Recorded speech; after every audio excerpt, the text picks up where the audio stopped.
Caregivers do so much to help their loved ones that their own needs often get overlooked.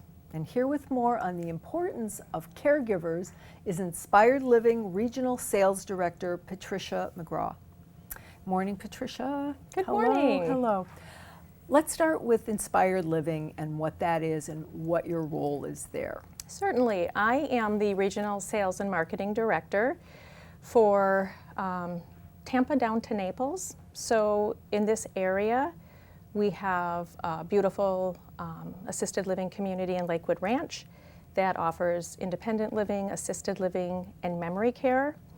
And the other communities I support are in Tampa, St. Petersburg, Sun City, Bonita Springs, Bradenton, and Sarasota. And those are all standalone, purpose-built memory cares. You're a busy lady, I know. And the facilities are lovely because I had the pleasure of visiting them. And I love it. So yeah. I have the pleasure of helping families and supporting great communities and seeing our seniors thrive. Wonderful profession. Now, caregivers. How prevalent is it that a family member becomes a caregiver at some point in their life? So more often than not, so in the U.S., there are over 44 million people who are acting in the caregiver role. Wow. And when I think about that statistic, that is more than double the population of the state of Florida. Wow. Amazing, amazing. Who is the average caregiver? Is there a chart that shows you like where the average person falls in that? So anybody in the family, a family friend, can take on the role of caregiver, but statistically, it's going to be a daughter, approximately 49 years old, caring for a parent who's chronically ill or needs assistance, and that daughter also is married with a husband of her own and children of her own to take care of. Okay. And a lot of times, like you've said, caregivers neglect their own best interests, okay, and their needs. So I have some questions here that you wanted me to ask our audience and see if they answer yes to any of these, okay? Have you had a physical or been to a doctor in the past 12 months? Question 2, have you done something socially in the last 30 days?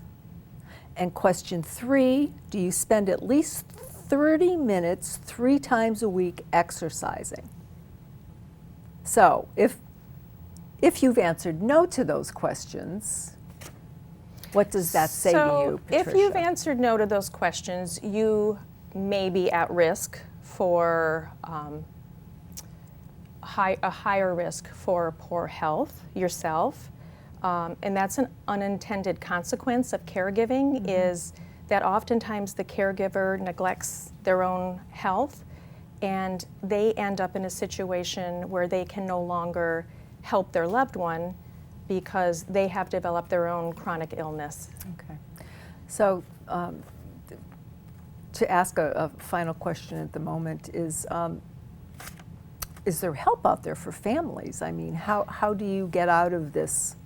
So there's help, cycle. And at our last segment, Samantha talked about being community-minded and accepting help. So oftentimes it's difficult for families when you are a caregiver to realize you need help because it consumes so much of your day and you're on a mission. You're providing care for your loved one, and there's nothing more important than that. Absolutely. But you also have to take care of yourself. So at Inspired Living, we offer respite stays. It provides families an opportunity to take some time and care for themselves where their loved one is being taken care of by us. Okay. Well, thank you, Patricia.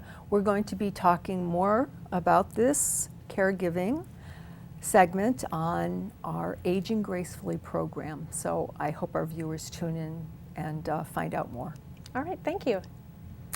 Next on Suncoast FYI, we check in with the Patterson Foundation about their new initiative.